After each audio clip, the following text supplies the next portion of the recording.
तो अब हम स्टार्ट करेंगे C4 साइकिल। तो C4 साइकिल में सबसे पहला जो स्टेबल कंपाउंड बनता है वो होता है ऑक्सैलो एसिटिक एसिड OAA, जिसके पास होते हैं 4 कार्बन। बेटा इसको हम बोलते हैं oxalo acetic acid which contain 4 carbons, इसीलिए इसको हम बोलते हैं C4 साइकिल। एक पॉइंट हो गया। उसके बाद C4 साइकिल ये किस में होती है, उनको हम बोलते हैं C4 प्लांट्स। अब ये C4 प्लांट्स है वो कौन कौन से हैं, इसमें शुगर केन, मेज, ओके, एमरैंथस और बहुत सारे प्लांट होते हैं जो कि हाई टेम्परेचर पे ग्रो करते हैं। इनको चाहिए high temperature,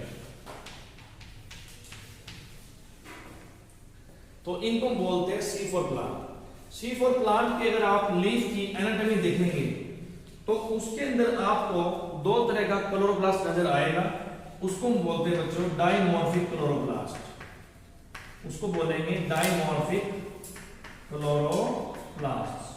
means 2 types of chloroplast. One is found in their mesophyll cell and second is found in their bundle sheath cells. Both cells are interconnected with the help of plasmodesmata. तो इससे पहले हमने cycle जो की थी वो थी C3 cycle. C3 cycle के अंदर जो मेन एंजाइम था उसका नाम था रुबिस्को, RUBP, कार्बोक्सिलेज और ऑक्सीजनेज। लेकिन यहां पर वो एंजाइम सिर्फ कहां मिलेगा आपको, बंडल शीथ सेल के अंदर, ओके। तो यहां पर जो मेन एंजाइम है उसका नाम है पैकेज और पैट कार्बोक्सिलेज। और जो CO2 एक्सेप्टर मॉलिक्यूल है बेटा इसको हम बोलेंगे प्राइमरी CO2 एक्सेप्टर मॉलिक्यूल। उसका नाम है यहां पर phosphoenol pyruvate, PEP, that is phosphoenol pyruvate. तो ये क्या रहेगा, primary acceptor molecule, primary CO2 acceptor molecule. तो जो CO2 आएगी with the help of stomata, बेटा यहां पे CO2 एंटर कर जाएगी एनवायरनमेंट से और वो आएगी कार्बोनेट आयंस की फॉर्म में। Means CO2 attached with or join with H2O, तो it will form H2CO3।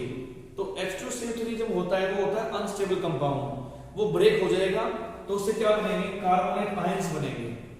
तो कार्बोनेट आयन में से क्या होगा, CO2 फिक्स हो जाएगी, उसको हम बोल देंगे फिक्सेशन।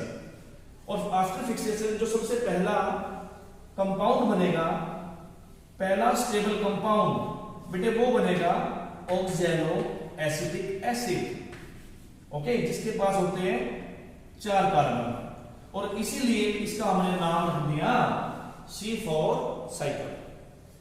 अब ये जो ऑक्सैलो एसिटिक एसिड है ये कन्वर्ट भी हो जाता है मैलिक एसिड के अंदर और फ्यूमेरिक एसिड के अंदर। तो ये मैलिक एसिड और फ्यूमेरिक एसिड में भी इंटर कन्वर्ट हो जाता है। उसके बाद क्या होगा, जो C4 एसिड है ये ट्रांसपोर्ट हो जाएगा with the help of plasmodesmata और ये चला जाएगा बंडल शीथ सेल के अंदर। तो आफ्टर ट्रांसपोर्टेशन जो है, जो ये C4 एसिड है बेटे, इसके अंदर से एक CO2 मॉलिक्यूल निकल जाएगा और जहां से CO2 मॉलिक्यूल निकलता है उस प्रोसेस को क्या कहते हैं, डिकार्बोक्सिलेशन। तो it undergoes decarboxylation and during this process one CO2 molecule release, यहां से एक CO2 molecule निकल जाएगा। तो एक CO2 के निकलने से जो C4 एसिड है वो बन जाएगा यहां पर C3 एसिड। यहां पर C4 एसिड था, अब इससे क्या बन जाएगा, C3 एसिड, क्योंकि इसमें से एक CO2 मॉलिक्यूल यहां से बाहर निकल गया है और इसको मैंने बोल दिया डिकार्बोक्सिलेशन। अब ये जो CO2 मॉलिक्यूल बेटा यहां पे रिलीज हुआ है तो ये कहां जाएगा, तो यहां पर केल्विन साइकिल परफॉर्म होती है, क्योंकि बंडल स्लिट सेल के अंदर यहां पे रूबिस्को एंजाइम प्रेजेंट है और रूबिस्को एंजाइम यहां पर एब्सेंट होता है। तो यहां पर कौन सा एंजाइम है? Pepped carboxylase. यहां पर एंजाइम है रूबिस्को। तो जो ये CO2 डीकार्बोक्सिलेशन से बाहर निकली है तो इट अंडरगोज केल्विन साइकिल। तो C3 साइकिल बेटा यहां पर भी परफॉर्म हो जाती है। तो उसका मीनिंग ये हुआ कि यहां पर CO2 का डबल फिक्सेशन हो गया। पहले तो जो CO2 आई है with the help of stomata, तो वो एंटर हुई और उससे ऑर्गेनिक एसिड्स बन गए। C4 एसिड बना, फिर C3 बना, ओके। और फिर जब यहां से CO2 निकलती है C4 में से, तो फिर से इट अंडरगोज केल्विन साइकिल। यहां पर बेटा यहां पे साइकिल हो जाएगी केल्विन साइकिल। तो ये हुआ ना डबल फिक्सेशन ऑफ CO2। और फिर क्या होगा? जो C3 एसिड बना है फिर से इसका ट्रांसपोर्टेशन हो जाएगा, transportation with the help of plasmodesmata, और ये दोबारा से चला जाएगा मेसोफिल सेल के अंदर। और इस C3 एसिड से दोबारा से बन जाएगा फॉस्फोइनोल पाइरुवेट। ये बेटा 3 कार्बन कंपाउंड है ये भी। और यहां पे फॉस्फोइनोल पाइरुवेट सिंथेटेज एक एंजाइम होता है जो इसके दोबारा से बनने में रीजनरेशन में हेल्प करेगा। और ये जो रीसिंथेसिस होती है, रीजनरेशन होता है PET का, तो किसमें होता है? ये मेसोफिल सेल के अंदर ये परफॉर्म होता है। तो ये जो साइकिल है तो इसको हम बोलते हैं C4 साइकिल, जिसके अंदर फर्स्ट स्टेबल कंपाउंड जो बनता है वो होता है 4 carbon containing compound, that is ऑक्जेलो acetic acid. और इन प्लांट्स को बोलते हैं सुगर केन, मेज, ओके। क्योंकि इनके अंदर C4 साइकिल होती है, इसलिए इनका नाम हम रख दिया C4 प्लांट्स, जो ग्रो करते हैं at high temperature and contain Kranz anatomy. बेटे उसको कहेंगे क्रेंच एनाटॉमी। इनके लीफ के अंदर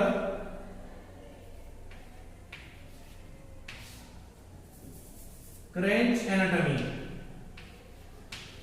इनके लीफ के अंदर 2 तरह का क्लोरोप्लास्ट प्रेजेंट है and it was discovered by Kranz. ये साइंटिस्ट का नेम है ये, इसलिए इसको बोल दिया हमने क्रेंच एनाटॉमी। जो C4 प्लांट्स है ये C3 प्लांट से ज्यादा एफिशिएंट है टू टेक CO2। और इनका एक फायदा और भी है, अगर पानी की कंसंट्रेशन या पानी की अमाउंट कम है तो तब भी ये साइकिल इजीली परफॉर्म हो सकती है। जबकि C3 प्लांट जो होते हैं तो वहां पर फिक्सेशन के लिए ज्यादा वाटर की रिक्वायरमेंट होती है। इस केस के अंदर अगर पानी की कंसंट्रेशन या अमाउंट अगर कम भी होगी तो काम चल जाएगा। दूसरी बात, CO2 का डबल फिक्सेशन हो जाता है इसके अंदर, तो जो प्रोडक्ट बनेगा वो ज्यादा बनेगा।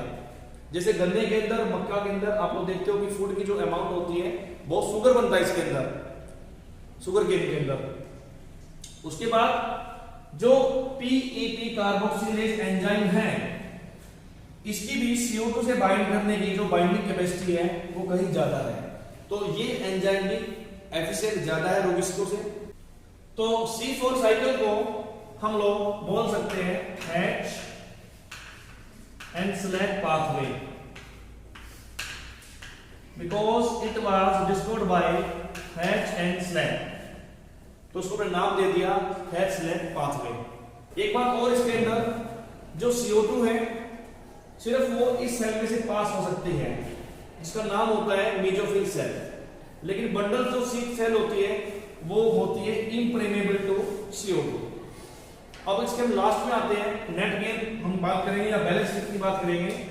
तो एक CO2 के फिक्सेशन के लिए यहां पर रिक्वायरमेंट होती है 2 ATP की। तो साइकिल को कंप्लीट होने के लिए रिक्वायरमेंट हमें यहां पे होती है 6 CO2 की। तो इसीलिए यहां पर टोटल जो ATP जाएंगे वो जाएंगे 12 ATP, ओके। सिर्फ किसके अंदर? इतने पोर्शन के अंदर, जिसको मैंने बोल दिया यहां पर मेसोफिल सेल, ओके। इसको बोल दिया मैंने मेसोफिल सेल। तो यहां पर रिक्वायरमेंट होती है 12 ATP की। लेकिन अब इस वाली सेल को हम देखेंगे, बंडल शीट सेल को, तो तो इसमें C3 साइकिल परफॉर्म हो रही है ना, इसका नाम है केल्विन साइकिल।